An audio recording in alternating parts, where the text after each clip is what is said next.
Hello and welcome to the M2 Podcast. I'm your host, MadMikeWillEatU. My co-host right here is KyleHeath. This is the show where we cover this week's gaming industry-related news. We're talking new and upcoming games, technology innovation, esports and personalities, and what am I missing here? New and upcoming games, did I say that? Or just general gaming industry-related news, I think, is where we're really trying to get at here. At the start of every episode, we update people. What have you been doing, Kyle? Oh man, I've been playing some games this week, Mike. I had some time off of work, so you already know it's like between the homie coming into town. It actually worked out because our boy came into town and we had an extra PC. So we were just kind of doing some games and stuff, like kind of playing Fortnite and whatnot. Yeah, that was rad. I'm just kind of getting to stay in and do that. So yeah, I played a lot of Fortnite and that new OG update because the the old map came back. The old map for a little bit. Yeah, and I don't think it's gonna be out for much longer, so I'm just kind of getting a little nostalgia trip, playing some of that again over the last few days. Yeah, it's been a lot of fun though. I even played some solos and stuff like that, which I haven't done in forever in any game, like any BR game especially. So I got a couple wins though. You know, Mike, we getting some wins, so it's good. That's a good deal, man. Yeah, good and fun stuff there. Played a lot of Fortnite. Played another chapter of Alan Wake actually this morning. Played some of that. So very nice. Yeah, finally got to play as Alan Wake. I think I'm on like the third chapter, I guess. So playing some of that too. You know, probably play some more of that today at some point, I'm sure. But yeah, it's just really been those two games. Like, been taking up most of my time. COD's coming out this weekend. See, I'm not sure if I'm gonna get it. I'm gonna kind of just hear what people think and kind of see some stuff, but I don't know. Might pick that up depending on how people respond to it, how the community responds. So, are you looking forward to any games? I know our first article for sure, but I guess that's like the last real announcement for the year. Outside of anything that's going on at Game Awards. Yeah, I'm sure. I mean, there's like the Avatar game. I mean, I don't know. I'll see what that's like. I likely won't get it, but I'm still kind of curious that's kind of how that's gonna play. There's that. I'll see about the COD, see if that's any good. But yeah, obviously, we'll talk about the first article. That'll be coming out probably next year, more than likely. But it'll be interesting to finally get some news on that because I know it's people have been clamoring for a while. That's a fact. Yeah, I think I'm on the same page as you, man. When it comes to COD, I don't know if I'm actually going to get it. It should be free to play, for right? Is there a campaign? I don't even know, or is it just Warzone? Because the gameplay I saw was just Warzone. It was just the same old COD crap that we've been putting up with the last I guess 3 to 4 years, and I had it brought no interest on me going back. Yeah, I mean, Warzone is obviously free that you could get. I think you could get access to the campaign if you pre-ordered it a week earlier or something like that. Right. So people have already played the campaign. From what I've heard, though, it is probably the worst of the new gen CODs in terms of just length, recycling of maps and assets from previous games. Yeah, it's kind of unimaginative, and I've not inspiring. But uninspired. That's what I'm thinking of. But yeah, it's very much just kind of not worth getting from what I hear. So yeah, not a good start. But we'll see how multiplayer is and zombies too. I'm curious about that. Might be. I don't know, I might just get it just for zombies and multiplayer, but again, I'm probably just gonna. If I do get it, it'll probably be later on. I don't know if I'll get it right away, but but yeah, definitely curious to see what people say because there's a lot of just crazy stuff around the amount of maps coming back, the amount of guns coming back, all the skins and whatnot, or the thicker carrying over. So it's I'll have to see how all that goes. But yeah, that's true. It's kind of the last big kind of game I guess I was looking forward to before the end of the year, really. Just kind of see how that goes. But yeah, I think that's fair. I'm not too inspired by it, like I was saying, but I'm definitely gonna check it out. Maybe not check it out in the sense go download and go play it. I'll probably tune in some of my favorite streamers either on YouTube or Twitch, check to see how they're playing it, how they react to it. I might check out Dr. Disrespect to Tim the Tatman because I kind of understand what kind of games they like and it's similar to what I like. Yeah. So maybe they can have an opinion that I can relate to, and that might be a factor for me. Yeah, it's not a bad idea. I'm gonna be watching Tim for sure, at least a little bit. Yeah. Comes out, so yeah, it's a good plan. I don't know, Mike. Mike, you been playing CS2? What you been playing this week? Yeah, I've been playing. Dude, I played a good handful amount of CS, Counter-Strike 2. I had some fun with it. I didn't get a chance to actually play some matches with friends. It was mostly just solo queuing and comp. I went full scale tilt though, and I was kind of tired. I wasn't playing particularly well, but I was playing really good. And like I was playing better than three of my other teammates. So I was in the top two on my team. And then I missed a somewhat easy shot. I felt like I pulled the trigger, but I died like almost instantly. It was they had Peeker's advantage. And then they did a vote to kick on me. And then once I saw the vote to kick, I was like, okay, Alt F4. Like I'm too tired. I'm too old. Like I'll go play a different game if I got to put up with that. And it just happened. It at right in the moment where like I died and I didn't expect it. And I was like, oh no, Alt F4 immediately gone. Got him. Yeah, I was like, vote me out. Fine, I don't care. It's like you guys got to remember, you play this all the time. It's like I don't. I get on and I play for fun. I'm like a silver rank. I'm trash. And if you pair up with me, you are also trash. You can't be coming out here acting like you're literally. like a master at the game and act like you're better than me. You know? Yeah, So, exactly. Y'all in the same rank bailed for a out. reason. You know what I'm saying? Exactly. People don't understand that. They think like, oh, I'm hard elo locked against with bad teammates. Like, Yeah, bro, you everyone's just hard stuck. also bad. Everyone's hard stuck. Yeah, it's like, bro, you're just not good. And we're also all solo queuing. Like, come on, dude. It's RNG at that point. The other thing I've been doing, I went on like an 8-hour bender of Halo 2, playing series after series after series, and I was streaming that for a while. I don't know what came over me. I just hadn't played Halo 2 in about a month. And I was like, you know what? Let's go check it out. Got on there, just started frying. It felt pretty good. Had a good time. I feel like there's not many games nowadays where you could just go 8 hours, without, checking time That one, anything, yeah, that one game. helps because it's a comp game for me. Yeah. So it's like if the games aren't close enough, we switch up teams so it's more balanced. After a series is done, so we'll do like best of 7 or best of 11. And when the games are done, everybody goes back and then we like repick teams. So it always keeps shuffling. Like people come in and out over that course of time. So Right. yeah, fair, they had a that's fair. tournament. They had a tournament last Sunday and seemed to be a big success. They had 9 teams, which is pretty big. So pretty cool. Nice. Sure. Sweet. But that's what I've been up to, man. Other than going to the Panthers game, watching them stink it up, watching all the Hurricanes play and Everton. They're playing better. They're playing better. Optimism out here. But yeah, that's it. That's all I got. Yep. Yeah, dude. I'm watching it all too. At least the Canes won in OT. I was happy about That's that. a fact. Kind of recovered from the Panthers loss for me. So I missed the first two periods, and I finally tuned in like right when they tied it up, and I was like, okay, what's going on? Oh yeah, Saturday. I didn't even watch the game. I went to a sports bar with my buddy to watch the game. It was a 7 o'clock game, right? And I'm like, okay, we'll go to a sports bar. We get there, they're playing LSU and Alabama on every single TV. Everybody's dressed out in LSU, Alabama stuff. And I'm like, bro, you took me to a college bar. I wanted to go to like watch hockey. and I'm like keeping track of the game on my phone, and my phone has like 15% battery life. Oh man. And I told him, I was like, dude, if they tie in the next like 5 minutes, I'm leaving. And then they tied with like a minute and a half to go. And I was like, I think I need to leave. And he goes, well, you got to close out your tab. And I'm like, I think I won't. I was like about to walk out the door. They go to overtime and they scored in overtime like really quickly. And I was like, okay, I don't have to go anymore. We won.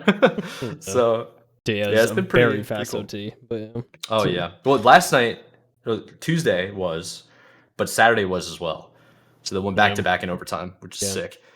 A lot of overtime games, but we're winning. So I won't. They got to keep doing it. I mean, yeah. Just keep winning.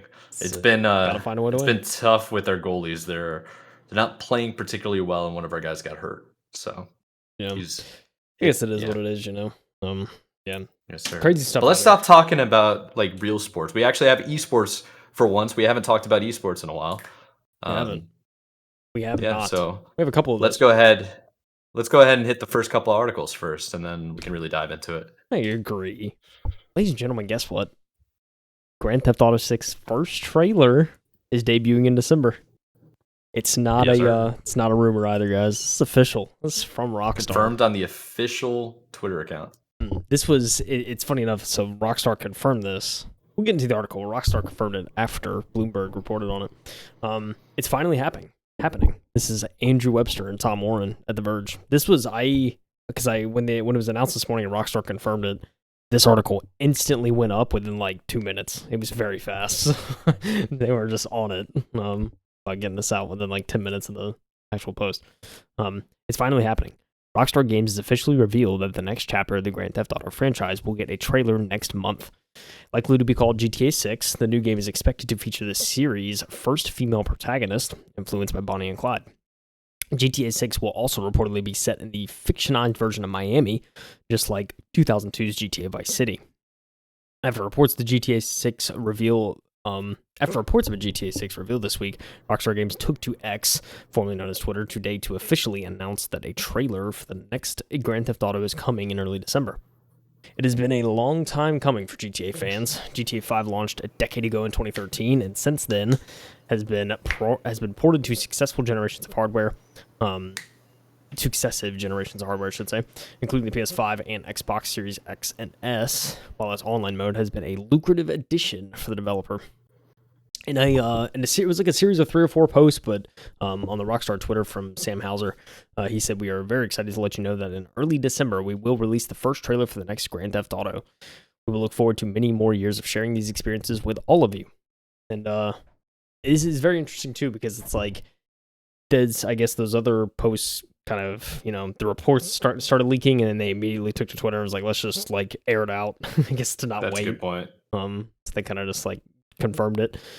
But yeah, I will say though, Mike, it would have been so sick. I guarantee you early December's Game Awards, obviously. I think it's a December pretty 7th. close correlation. December 7th is Game Awards. It would make right sense if they were to announce anything, it'd be a Game Awards. So that's what we're anticipating it's going to be. But yeah, it's very interesting. I almost wish it was like a surprise though. Like I know it's like we knew this was coming for a while, and so we knew there was gonna be something soon. But it's like, oh man, just one more month. They just held out for one more month. I would have been like, oh, here it is, So a little unfortunate. Would have broke the internet. I think it would have, yeah. It's a little unfortunate that there's not too much left of this article. It has been known for some time that the next GTA game was in the works. Rockstar first confirmed it was working on the next GTA in February 2022. Last year, a massive cache of footage from the game leaked, with Rockstar eventually confirming it. I remember this leaked, like, it was September last year, and I remember that because I think the initial leaks were while we were out of town at a Halo tournament. So it was like we were all there, and it was like, oh, yeah, look at this. A teenage member of a hacking group was behind the leak of the footage. A London jury recently found. GTA 5 just turned 10 years old and sold more than 185 million copies after first launching on the PS3 and Xbox 360 just 10 years ago. It's a lot of copies of a game, Mike. 10 years goes by quick, though. You know, that's wild. Yeah, I think I'm on board with you, man. I think we're in agreement. December 7th at the Game Awards, we're gonna see the trailer. Yeah. It's the perfect time to do it. It's probably the biggest event outside of E3 that doesn't happen anymore. The other biggest event is Summer Games Fest. Summer Games Fest is I would say officially taken over E3. I think Grand Theft Auto 6 and Rockstar Games getting ahead of the leakers is a wise decision. Yeah. Oh yeah, for just sure. Like it's going to get leaked if we even mention it in house again. So let's just send it. Yeah. Let people know trailer's coming.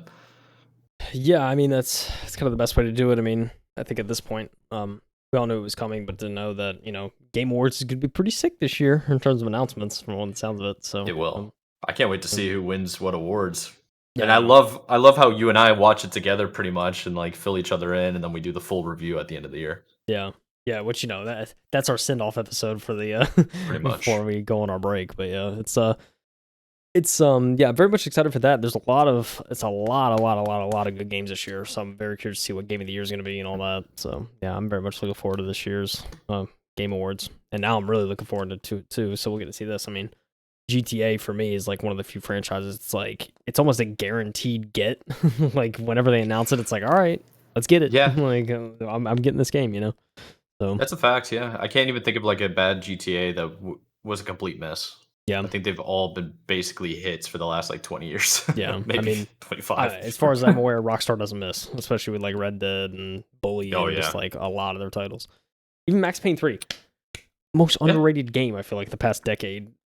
Aside from, well, no, GTA 5's not even underrated. It's goated, but like Max Payne 3 is like one of those games. I feel like it's a Rockstar game. It's like it's 11 years old I think at this point, but it's one I feel like everyone should try because it's fun. It's a different take I think on Max Payne. But anyway, Yeah, I'm really hoping that I'm really hoping that GTA 6 really like Rockstar in general has been embracing what the modding community has done and the RP like the role playing community has been doing yeah. to keep that game alive and very like it's still one of the top games that are streamed on Twitch and like huge audience on YouTube everywhere.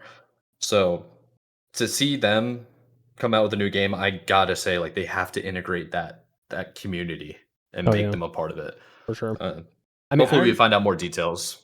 yeah, I'm curious too because I remember when GTA 5 came out, the online portion didn't come out till a couple months later because it wasn't Right. ready or something like that. So it's like you got the Yeah. main story, and then when online came out, everyone was like, "Let's go!" and like everyone was playing. pretty- But I wonder if it's gonna be something similar. If they're both gonna be ready at the same time. Kind of hoping they're just both ready. But then again, I think they may probably do that deliberately too, so people can play the story. I guess so they're not just immediately jumping into online. But like I'm still True. gonna play the story regardless. So Yeah, some people won't play the story at all. I'm sure there's plenty of people that have never played the story and they just love online. yeah, So it's hard to say exactly what's going to happen. We can make all the predictions in the world, but it's good to hear that we only have to wait, dude, less than a month probably. yeah. So to We find get out what's going on. hopefully a lot of questions answered. Yeah. Very much looking forward to a lot of that stuff. I think you might be excited for this one though, Mike. That's why I gave it to you. So this one's about the Overwatch League and Activision Blizzard. Dextero, Michael William, G. William. G. William. Yep. Yeah, is it William? William. That's an interesting last say name. it. I've never heard that before. Sounds funny. Yeah. All right. So how about we get into this? It's called Blizzard officially, and in quotes, transitions from Overwatch League as teams announce departure. Sheesh. So it's kind of been a long time coming, I think, and I'll get into details of why I've come to that conclusion as we continue reading. So, the end of the Overwatch League is finally upon us, with teams officially voting to opt out, Blizzard confirming a transition in Overwatch esports. As Dextero previously reported, the 19 remaining Overwatch League teams are entitled to receive $6 million termination fee if they vote against a new operating agreement. Teams originally paid a whopping 20 to 35 million in franchise fees plus operating costs throughout the league's existence. So although the compensation may not be much, there is still incentive. So far, only one team has announced their exit from the Overwatch League, but many others are expected to follow suit. On November 8th, Overactive Media, the owner of the Toronto Defiant, confirmed that they would be leaving Overwatch League. Right off the bat, dude. Ooh. How many times have we talked about the franchise leagues and how they're basically only to enrich the developers? Yeah, it's just in the esports model, I don't think it works. Like, and I think that's kind of both agree. That Yeah. it's just not. I don't know if it'll ever work at some point in the future, but I don't know. I just feel like right now it's like if an esports league is more grassroots kind of, I think it's more successful and it's easier for people to get into it.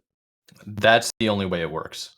I think going back to like the Major League Gaming days where people fielded their own teams and you had to compete to get into a pro spot, which was usually like a designation of a top 8 or top 16 placing and continually doing that. Like, don't get me wrong, Major League Gaming would pay teams to actually show up because that would bring the fans there and make higher competition. You want more incentive for players to be there. But this 20 to 30 million dollar franchise fee tags, when franchises in general in esports make 0 cents at all. Yeah. Paying players like multi-million dollar contracts and they don't create any content, they don't sell any merch for you, they barely sell any of the sponsorship deals. It just doesn't, you're never going to get your money back. Yeah, I mean, It's just, there's no way you get your money back. yeah. It's a large investment and really no return. It's just kind of bad business at the end of the day. It's like, Yeah. The The other thing to add in that I've had arguments with people that are like very big on these franchise leagues and esports, and they're saying like this is the future, this is what it needs to be, and they try to make it seem like it's for the like it's similar to the NFL or NBA or MLB, any major league sports team in the United States where the franchises. That doesn't work because those teams in the professional sports of like NFL, NBA, MLS, all those kind of ones, they own their own stadiums. Yeah, And so when you go to watch their games, you're going into their arenas where you're being charged to see them. yeah, And you're being charged to like buy merch there, buy like food, refreshments, beer, whatever, like yeah, whatever's there. And they get like money back from that. What do the esports teams get? They don't own the arenas they play in. right. They're Yeah, not there's. selling, like they got a merch stand, but are you I mean, selling but like, yeah, $20 million worth of merch in 5 years? I mean, No, it's not. probably not. Yeah, probably not. It's not the same as traditional sports, right? Where it's like you have Right. these. You have these years and years of history and lineage. It's like it leads up to That's this, and true. it's like Yeah. you Yeah. go to this, and it's like I mean, you don't have star players, and granted, you don't even have that big of an audience. I think to really garner like a lot of merch sales to actually make some of that money back.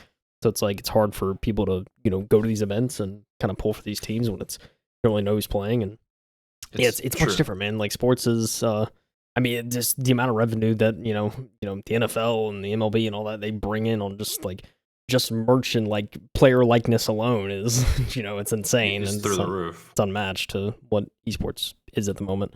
Could we Yeah. get to that point? I would love for it to get to a point where it's like, we have like esports has a similar level of audience as, traditional sports. But we're definitely not there yet. And it just doesn't make sense to drop 30 million on these teams when it's like probably wouldn't cost that much to like run a league anyway. It's like I understand they're trying to make profit off, the broadcast and whatnot, but it's like, oh man, I would much Yeah. rather watch a more grassroots league. I think it'd be more appealing, at least right now. So Yeah. I think grassroots leagues in general are more appealing because they incentivize. Yeah, I guess it's two-edged sword. It's like it incentivizes more competition because everybody's on a more equal playing field, even though you can have like the best players in the world just go out there and dominate your like best friends and cousin over there that just formed a team at the door. Like I get that's kind of why the like you want to have a franchise league in a way, or have like a champ bracket separated from the general pool of players. I get that, but it's still like to me, the more numbers, the more people that you have playing, the better the competition, the more insane it is. It's like you would want a Cinderella team to go deep into a playoff situation in a tournament, you know? yeah, Like those are stories that people can get behind. But when you do that you can't do that in a franchise league. yeah, You can in a way, like the NFL does that when they do the wild card playoffs, and then you get like a team that went 7-9 make it to like the championship or something. yeah, It's like that's crazy. Very unlikely, but it could happen yeah, theoretically. yeah. It's true. Um, It definitely could happen. Yeah, I mean the whole playoff seating and stuff like that too. It's like kind of makes that interesting once you go like deeper in. So it's yeah. true. But yeah, I don't know, there's things they could do with esports. I think I think for Overwatch too, just kind of if they went more bare bones, I'd be interested to see kind of what that's like. Especially for a game Yeah. like that.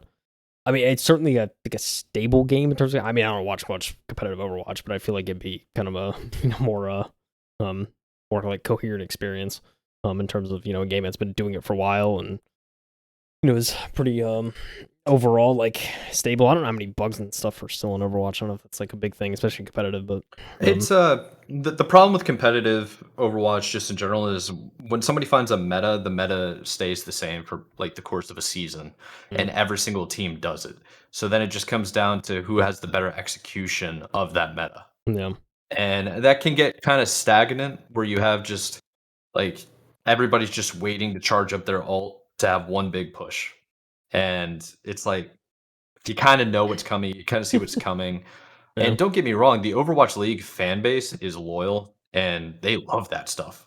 I get it, it's fun, but it gets kind of bored. It doesn't really like drag people back. And I think what they're missing is something more about a little bit more competition where you can have Cinderella teams probably make upsets in an open bracket scenario.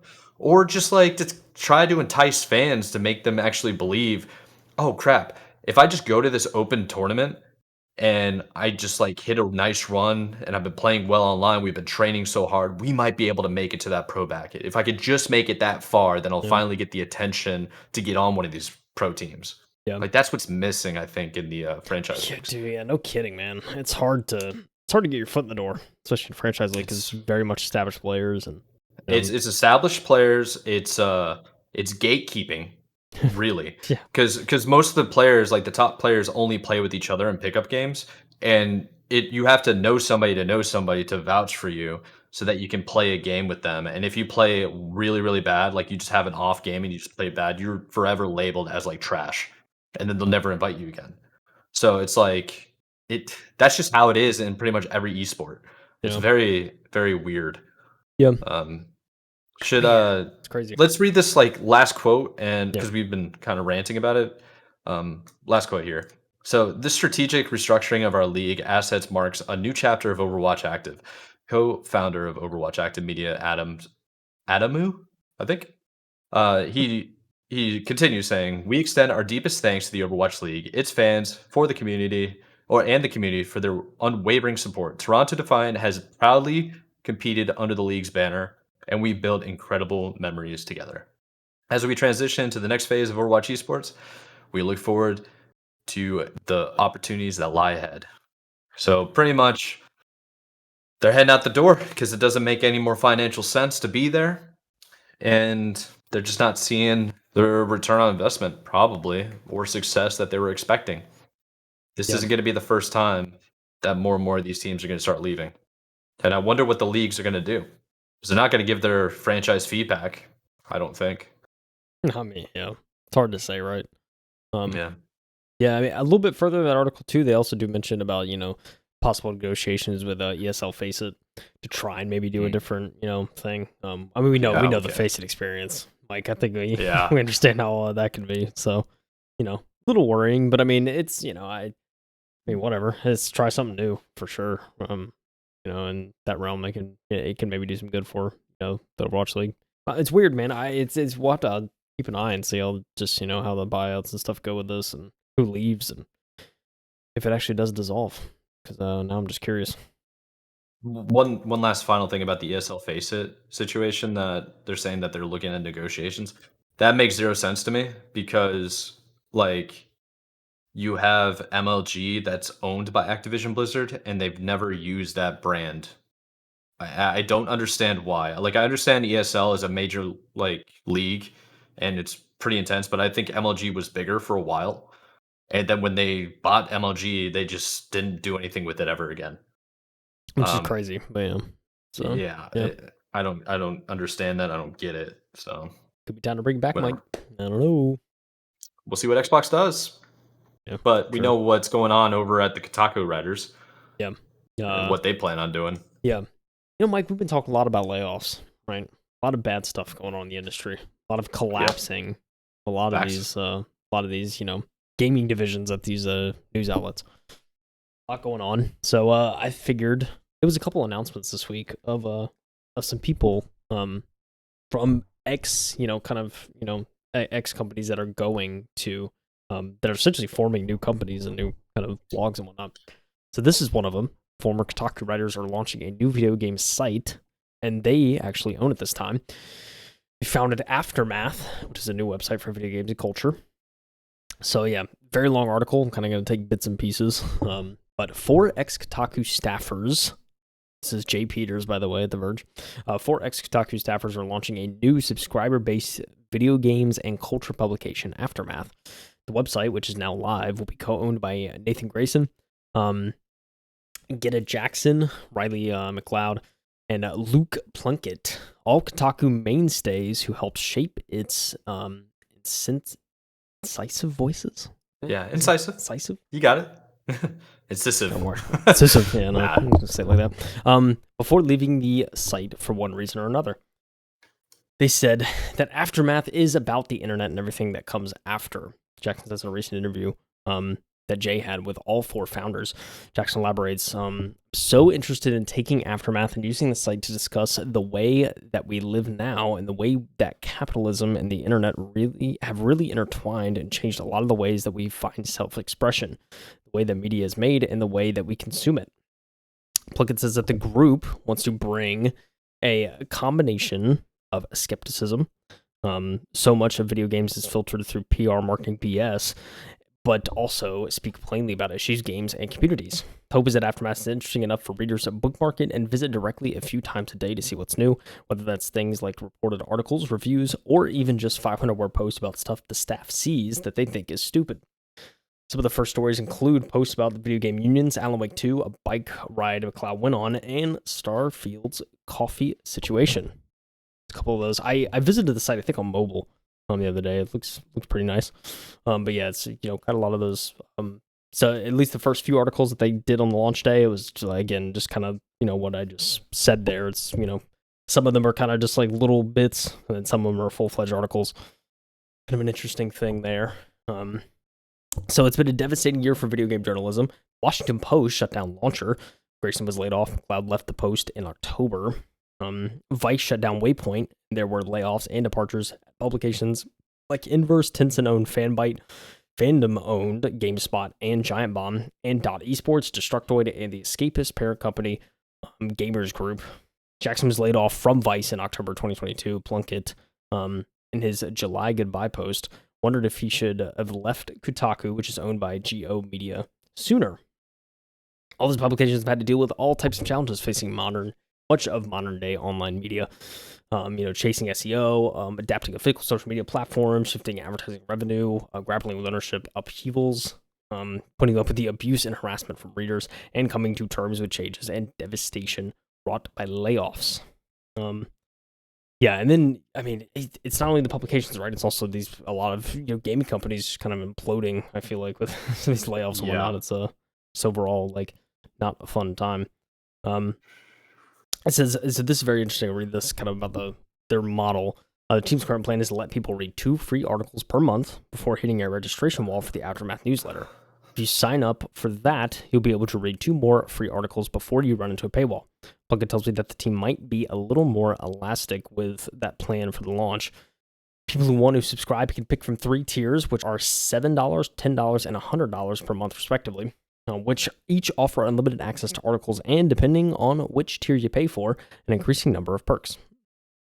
And yeah, they kind of it's kind of their pay model, right? It's a subscription base. It's kind of almost like a kind of a Patreon type thing, if I had to kind of think about it like that. But yeah, much more of the article just kind of talks about goes into more detail about these models. There's also they're not only doing kind of articles and blog posts. I think they're also trying to spin up a Twitch channel, kind of get that going. Have a couple people maybe stream on that.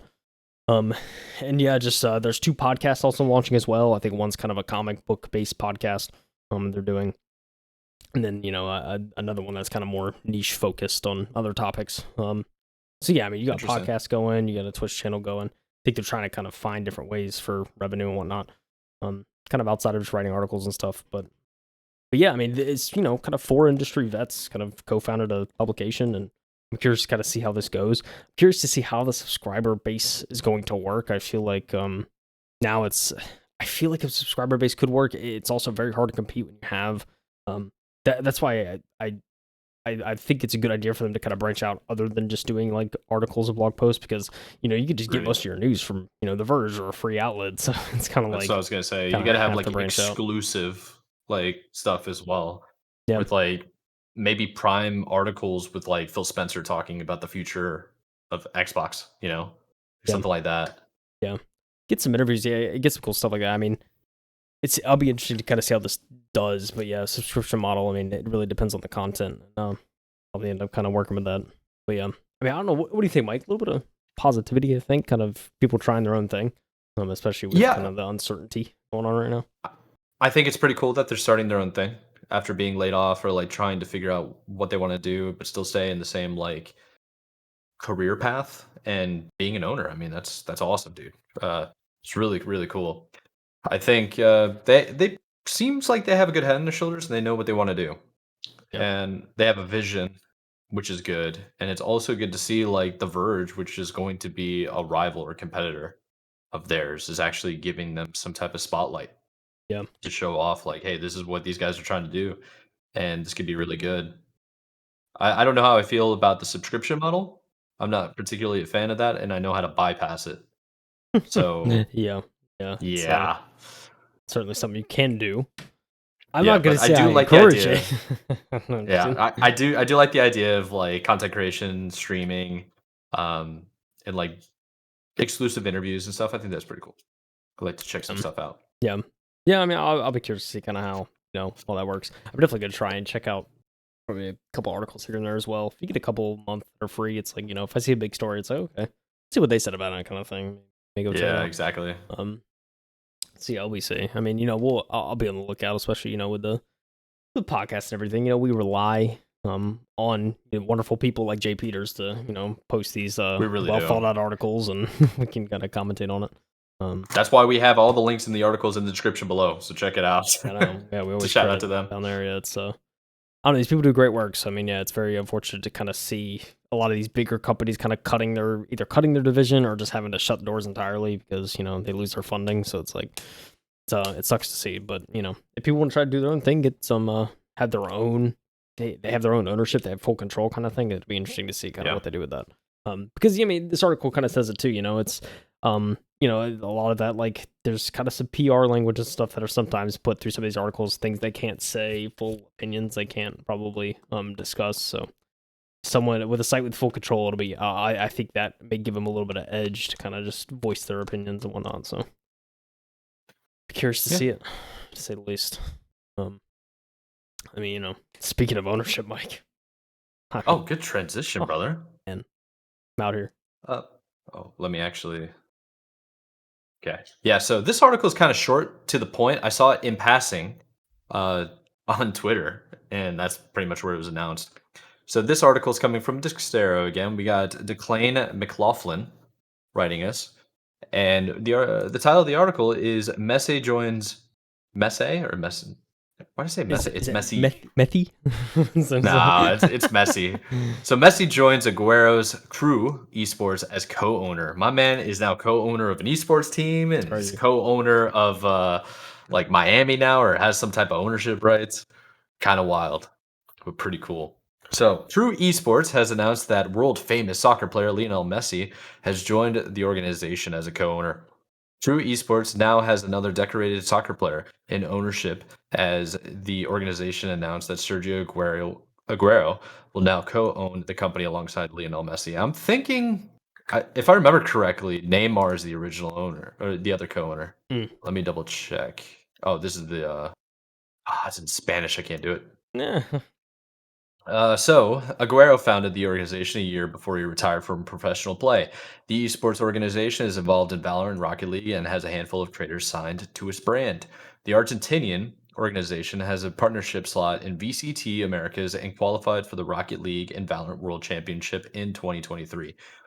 Aguero was in attendance at both events, supporting the teams. He's additionally streamed and been involved in many activations for the company. That's awesome. Yeah, it's like really sick. cool. It's so so cool. Sergio Aguero, for people that don't know, is a freaking legend. He's amazing. Absolute amazing player. So let's continue. I'm happy to share a club with Leo, of course, now in a new stage and with other challenges. It is an honor that he is part of the crew. He is the best footballer in history and also a great friend. His presence is relevant because he projects values such as perseverance, humility, and resilience. He's a figure that inspires everyone and will be a great contribution to the scene in general. Of course.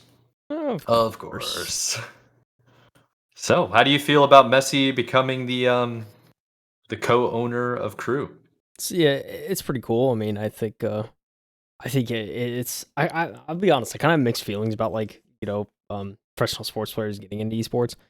And like the only reason I say that is because like FaZe tried to do it so hard with like, Juju Smith-Schuster, and I think even Kyler Murray, I think at one point was signed to FaZe. It's like, it's just, I mean, they tried signing professional athletes. And again, that's different than co-owner, right? Like it's very much like kind of a top level organization change for Crew. But yeah, it is very interesting. It's like those just kind of didn't work because like one, it's like these professional athletes are so busy for like 6 months out of the year that it's like they can't really do much with content and whatnot.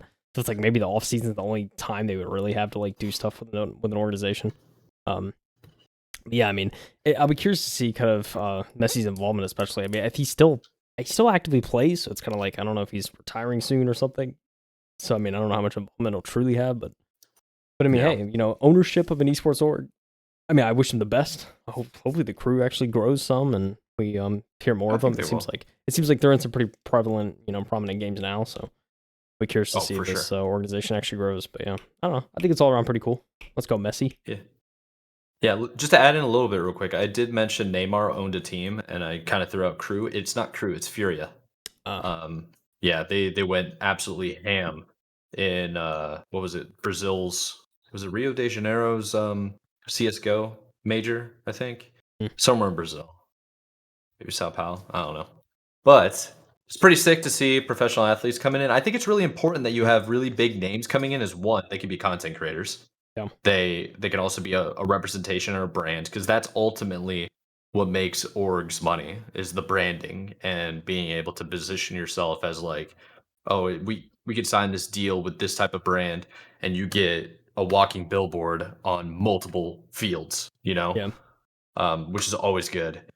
And the other aspect of it is because they're both co-owners, they both are really, really successful financially as well as like career-wise. It's funding, which is incredibly important with the esports team because they lose money all the time. And see that Crew Esports is basically saying, okay, we got probably the richest footballer ever over here as a co-owner. Yeah, we're gonna be fine. Yeah, I mean, it's true, right? I mean, you need a lot of capital, and you're not going to be in the black, especially not right away. So it's like you need to exactly have someone that can pour money into it. It's willing to stay committed, I think. Yes, sir. Yeah, it's hard because like it's crazy because for obviously one of the biggest orgs in the world, Optic. I mean, Optic Gaming. They were the founder. They started very early on, which helped them develop creators. It's kind of weird saying develop creators, but I mean, that's what they did. You have Nate Shaw, you have Scumpy, you have all that original crew. They all went off to do big things, right? So it's like, but they started early. It's like it takes time to garner, a community of people, especially get creators. It's like if you can sign some big name creators, it could certainly help. But it's like you have to do stuff that's different, and it's like it's hard to do, especially in esports scene right now. I feel like. Yeah, and I think that's a heck of a recruiting tool. Hey, Messi is your owner. Like, that's your boss. Yeah, for real. I would be intimidated just deal with Aguero, to be honest. Like playing Rocket League and you mess up and Aguero's in the stands, just like disappointed. It's like my full competitive ability. Yeah, that's cool stuff. That's a cool little story that we had for us. Yeah, cool to see Messi get in esports. But what do you think about another cool story? No layoffs. We haven't covered layoffs so far, really. Yeah, just more and more transitions, I think, is probably the theme of this episode. Full disclosure, saw Ubisoft had some, but you know what? We're talking about new things, all right? Let's not get sad. New things. A happy week. It's also Mike's birthday. I should have said at the beginning, but gotta be happy, Mike's out here having his birthday. We gotta have the good news. Ex-Escapist staff launched new games media website, Second Wind. This is coming from game developer Justin Carter. Covered him a few times. Less than a day after resigning from the Escapist, Yahtzee, that just threw me off. Yeah, dude. And XEIC Nick Calandra have established a new site to pick up where they left off. Second Wind, that's a pretty sick logo. It's like almost like a phoenix. What that is? Pretty wild, yeah. I like that. A second independent games and culture website has been announced today. Second Wind, formed by Ex-Escapist employees Nick Calandra and Ben Croshaw, like them. On Monday, November 6th, Calandra revealed that he had been fired from his position as editor-in-chief of The Escapist, a position he's held since 2019.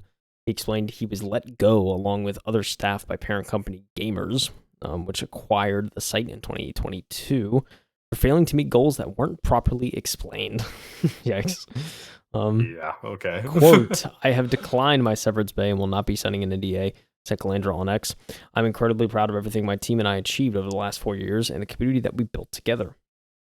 Following Calandra's firing, Croshaw, known by his handle Yahtzee and creator of the site's Zero Punctuation review series, announced his leave from the Escapist alongside several remaining employees. Quote, I don't have the rights to Zero Punctuation, he wrote, but whatever happens, you'll be hearing my voice again soon in a new place.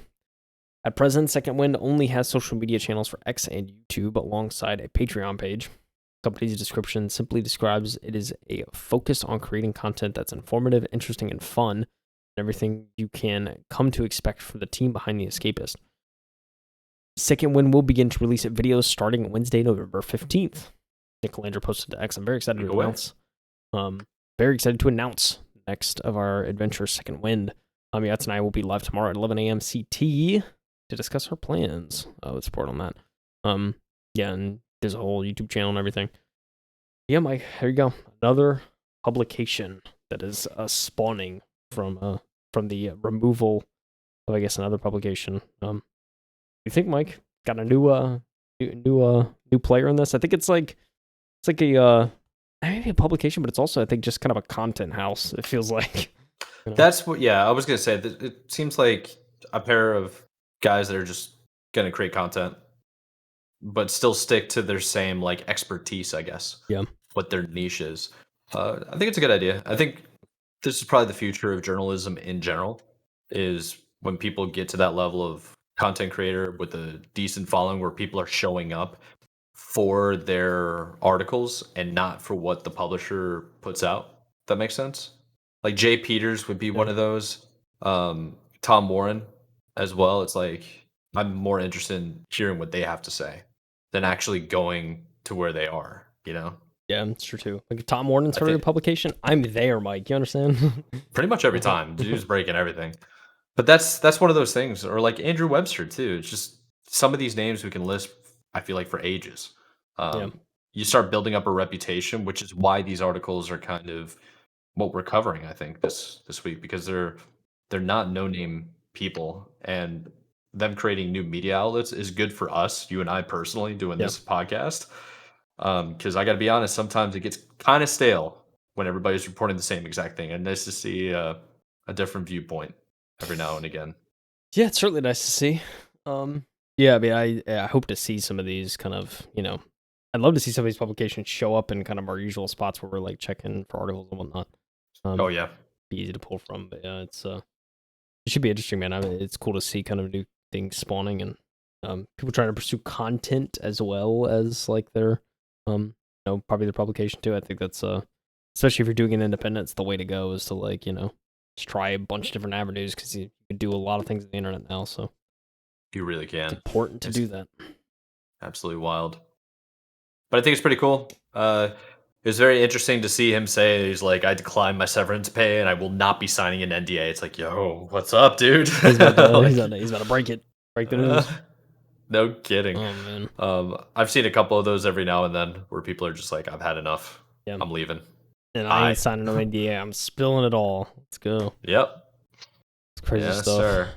But pretty cool to see people bouncing back, doing what they're passionate about. Obviously, otherwise, why would you start your own thing in the first place? You got to be passionate. Always good to see that, just as a fan of somebody chasing dreams, Oh yeah, for sure. Especially in today's internet, baby. Let's go. Yes, sir. But speaking of Andrew Webster. Hey. So we got another one from The Verge. It's Andrew Webster, which we covered at the start of the article. This is a different take. I think we've covered or mentioned this a couple of times. Like, it was in the pipeline and rumored during a couple of Nintendo Directs. Remember that? Where they were just like, oh, Nintendo Direct is supposed to be a big surprise. There's something over the horizon that's like, yeah, something Nintendo's been cooking up. But what they've likely been cooking up is Nintendo is making a live-action Zelda movie. Following the huge success of the Mario movie, Nintendo is now planning to make a film based on The Legend of Zelda. Did you watch the Mario movie? I did. It's very good. I enjoyed it. It's pretty good. It's pretty good. Enjoyed it a lot. I got to go back and actually... No. I fell asleep halfway through the first one because I started it at 1 a.m. like an idiot. But then I watched it the next day, all the way through, start to finish. It was actually... I had a lot of fun. I caught it in the theaters like last day, like one of the last days it was in theaters. So it was like in the smaller theater, but it was still really good. I enjoyed it. I wish I saw it in the theaters. I feel like a fool for not going. But I'm gonna go see Oh, Napoleon? Napoleon. Yeah, Yeah, okay, I almost okay. said Neapolitan. Neapolitan? Jesus. Yeah, Like the ice that's what I cream? was thinking. Dude, yeah. All right, anyway, so let's get into the actual article. Nintendo's foray into movies isn't stopping anytime soon. The company has confirmed that it's working on a live action adaptation of The Legend of Zelda. The movie will be directed by Wes Ball, best known for the Maze Runner trilogy and the upcoming Kingdom of the Planet of the Apes. Zelda creator Shigeru Miyamoto. Did I say his first name right? I feel like I've heard his first name too, and I just like I it's think it's eluding me. Shigeru. Yeah, yeah, Shigeru. That Sh- sounds right. Yeah, I'm gonna just call him by his last name, Miyamoto, because I know for a fact it's Yeah, Miyamoto. definitely. So Miyamoto will serve as producer, which is freaking awesome, much as he did on this year's animated Super Mario Bros. Movie. He'll be producing alongside Avi Arad. This is Miyamoto. I have been working on a live action film. Oh, there's a quote, by the way. This is Miyamoto. I've been working on a live action film of The Legend of Zelda for many years now with Avi Arad san, who has produced many mega hit films. Miyamoto has said in a statement posted on X, formerly Twitter. I can't call it X, it's so weird. We might be waiting a while for the movie. However, Miyamoto said, it will take time until its completion, but I hope you look forward to seeing it. I'm curious, live action, man. Do you think it'll be a hybrid? Similar to like the live action animal, Lion King? You know what I mean? Oh Like yeah, that was live action, but it was more graphics. Live action Avatar movie is just, CGI in a yeah. way. It's yeah. I don't know. It's 'cause think about the Mario movie was animated, which I 100%, really yeah. enjoyed, and so it's I like think it when fit. yeah, I think it fit really well. This is like full live action. I don't know, Mike. Yeah. I mean, I'm still curious, obviously, but yeah, it's I mean, the Mario movie was good. I don't want to be apprehensive about this, but like I just but yeah, it's one of those things I need to see the trailer if I feel Yeah. like I'm gonna So be sold. So do I. Before we go any further, my early prediction is Zelda will be similar to Mario because that was a success. Yeah, And that's just kind of the culture of Japan in general, is to have that style of movie. And yeah. the other aspect is it's going to be family friendly oriented.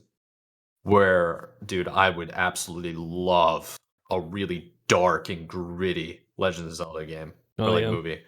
Could you imagine just yeah, it like in could the be sick. beginning, Yeah. everything's all like sunshine, rainbows, and then Ganondorf comes in, everything goes to hell. You go to get the sword, you pull the sword, transfers you to a different time, and when that happens, you're like in hell, basically. That could Like be Tears of the sick. Kingdom, everything's just terrible. Yeah. It's like See that? the Yeah. Twilight Princess. I honestly it'd be sick. I'd see that for sure. Yeah.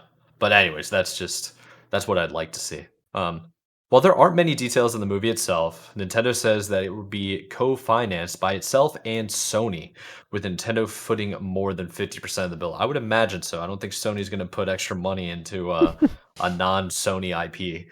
Oh yeah. Um, so the announcement comes out at a pivotal time for Nintendo, as the company has made its ambitions to become a broader entertainment company clear. That includes not only the Super Mario movie, but also a line of theme park attractions. This year also saw the release of the latest major entry in the Zelda series with Tears of the Kingdom. Whew. Ooh. So, an official from this is a statement from Nintendo, the company, about the Zelda film, and I'll read it in its entirety. So, by producing visual content of Nintendo IP by itself, Nintendo is creating new opportunities to have people from around the world to access the world of entertainment which Nintendo has built through different means apart from its dedicated game consoles. By getting deeply involved in the movie production with the aim to put smiles on everyone's faces through entertainment, Nintendo will continue its efforts to produce unique entertainment and deliver it to as many people as possible. And then it was previously rumored that Nintendo was working on a live action Zelda series for Netflix. That might be what I was referring to at the start of the article. Though that project never came to pass. I think it was. I think it was supposed to be a dark and gritty Netflix But Nintendo probably saw you want to go dark. No, no, family friendly. We're gonna Yeah. make a theme park out of this. We're gonna make the next Disney. Is probably what's gonna happen. Yeah. And I think it's fitting, dude. I think that's like a perfect pivot for Nintendo. I think it fits the brand. It's a natural like pivot over to doing something else because like they're not going to be able to compete with online streaming and gaming like Xbox is taking over, and Yeah. they clearly understand what they are, which is awesome. Yeah, probably more than anyone, right? Yeah. Yeah, I really do think Yeah, so. they really know what they're looking for. Dude, yeah, it's like the more cuz like my imagination kind of goes when you talk about a more dark and gritty kind of Zelda movie. Cuz it could be so sick, right? Like if they just went like full Yeah. blown like for adults, baby. Like let's get depresso and let's get like dark and I was going to say Dude, emo with that movie, right? like people say that Nintendo games are for kids, and yeah, sure they are. But there are some games that they have that are dark, man. That would be perfect. Like, dude, a Luigi's Mansion. Oh man, if that was a horror movie, dude, an actual like absolute psychological thriller with the buffoon of a main character, it'd be awesome. It'd be really Yeah. fun. Or like Donkey Kong in a rage moment steals a princess and starts throwing like giant barrels at people. Like that's just Oh crazy. man. Oh, yeah. It sounds so crazy too when you like talk about it like out of context, where it's kind of like, Oh oh, yeah. a It's a, giant gorilla that throws barrels at people. It's like capturing the princess and like kidnapping, really. And it's yeah. like, it's like it's just it's crazy, right? So I mean, just the Mario movie was awesome because they basically showed how absolutely insane it is. Two plumbers that know nothing about this underworld go through a pipe and magically end up in a different universe almost um, and have to rescue a princess that they don't know yeah, I mean, it was the while a right. bunch of mushrooms are talking to them. Yeah, Like, it's crazy, right? It was the right way to do it. I think is like yeah, have it's have them in the perfect. real world, quote unquote, and then yeah, it's like you Yeah. go into this fantasy universe that's that they don't know about. I think it was like the perfect way to set it up for a movie adaptation. I feel like Dude, I just had an epiphany. You know what that they took that out of the Chronicles of Narnia, Lion, Witch, and the Wardrobe. yeah, pretty much yeah. Like right out of it. They're just like, just go through the closet. Now you're in a different world and now you're the heroes. That's what holy Yeah, crap. it's like I mean, imagination. They're trying to think of yeah. something, and it's like bam, there you go. Yeah. I mean, I don't know, man. I'm really excited like, dude, Legend of Zelda is probably one of my favorite franchises of all time. I think I Yeah, like Legend of Zelda more than I like Halo. I just love it. yeah, It's awesome. So, it's pretty sick. yeah. Can't lie, and they've adapted it well over the years, right? It's like it just Yes, sir. hasn't gotten old. Bro, we're gonna be able to soon cosplay as characters from Nintendo and then go to a Nintendo themed park and ride on roller coasters. Dude, pretty sick. Who are you gonna be? Waluigi? Do any of the characters have blonde hair? Besides Link, uh, obviously. that's a good Mario? question. A blonde Mario, that'd be kind of sick. A different It take, would be you know. awesome. It would be awesome You to could be just Wario. That'd be you hilarious. could do a twist off like you could do a twist off of like Luigi or Mario, and then just have like blonde hair, and just be like the reverse Luigi or the reverse Mario. You know what I'm saying? Kind of Oh, sick. like the how you can change the colors in Super Smash. Yeah, kind of like that. Yeah, or just Yeah. like no, that would actually be annoying. I was gonna say you could get like the red like hair spray paint or whatever, and like paint your hair red and be like the Flame Mario, wear like the Oh yeah, white yeah. overalls, the red shirt. Oh, there's so many different variations. I didn't even think about that. You could be Dr. Mario. Mm-hmm. You could be Metal Mario. Yeah, Dude. you Dude, can you be could be Star Fox too. Why are we even like literally, dude. You can do you it. could be Slippy, You Falco? can wear a Tanuki suit, dude. And just That'd be so sick. be like that Mario. Crazy, dude. That's cool, man. All That's so sorts of cool. stuff. Nintendo's king, man. I think this just goes to show if you have a purpose and you understand what kind of company you are and you know what to do with it, it's really amazing. Yeah. Did Nintendo start off as something insane too, like initially? Like they weren't a video game company to start. I'm trying to remember the history of Nintendo. Yeah, it's like something like that. I mean, I know they did because they They had were the playing entertainment card system, games. but they Yeah, they were playing playing card. cards first. Yeah. Oh, really? Playing cards first, and then let's see. It's really difficult to start with going to Wikipedia and trying to scan real quick live on the air. You know what I mean? Mm. Yeah, apparently they've been venturing into so many different lines of business. They founded in 1889, so they're doing multiple things, man. 18. I didn't Oh, even know that. Wait, what? 134 years ago. I didn't even know that. I'm not gonna lie. Like, What? I thought it was yeah. like I thought it was 1989. Like what? Like, that's No, crazy. dude, 189 was, jeez, I can't even fathom it. 1889, 134 years ago. That's older than most cities and states in the United States. Yeah, no kidding. That's wild, man. Dude, But what? yeah, it didn't really gain recognition until Donkey Kong in 1981. That's say, why yeah, people 'cause think it's like 80s when it's like so Mario new. and stuff was born, Yeah. right? So it's crazy. Yeah. Mario's old. Yeah. They have like so many different business partners too, and it's just crazy. I guess they've always been some type of game company, like as a card company, and I know they ventured into so many different things that they were just trying to survive. It was like a family-owned business initially. Could you It was like a imagine? retirement plan. Could you Yeah, imagine just like get a Nintendo medical device? Have like Mario helping you with stuff in the hospital. Oh man, that'd be kind of sick. and like, or it's Kinda like it sick. has to be in a kid's hospital, right? Give like Yeah. that'd be pretty sick. You like Mario characters and stuff. These dude, it could be a lot of things. Nintendo's out there, dude. It's a crazy world. Yeah. I think it's pretty cool though. And I'm like I feel like the possibilities are endless, and that's why I'm so like excited about it. Yeah, sure. Yeah, there's a lot they could do, and there's still a lot of like new things I feel like they could do. But dude, they're just dominant, man. I love it. Curious to see live action Zelda. I'm curious how quote live action it will be. Yeah, You could totally do it, man. Imagine they have something similar like the Witcher cast. That'd be cool. yeah, that'd be pretty cool. Yeah, it's It's going to be very interesting too because the like Zelda. I think Zelda and Link are between the age, depending on the game, they're like between the ages of 13 and 18. I think Tears of the Kingdom, Zelda is the oldest she's been. I think, well, not Tears of the Kingdom, the newest one. What's it called? Tears of the Kingdom. Is it Tears of the Yeah, Kingdom? it is. Breath of the Wild was the first one. Breath of the Wild was the first one. My Yeah. bad. That's okay. I mixed them up for some reason. Yeah, Tears of the Kingdom, I think she's her oldest. I think she's like 22, 23 or something like that. See, I didn't even know that. That makes sense. Yeah, They most both. of the I mean, time they both she's look young. older in this picture on the article. So. Yeah, I mean, dude, in the Ocarina of Time, I think Link is 13, and then when he goes to the Temple of Time, he ends up as like 17 or Yeah, it's 18. wild. Yeah, it's I yeah. need to play these Zelda games, man. What am I doing? Yeah, you do. They're awesome. They're so much fun. Yeah. Yeah, I need to, man. It's on my list, one day.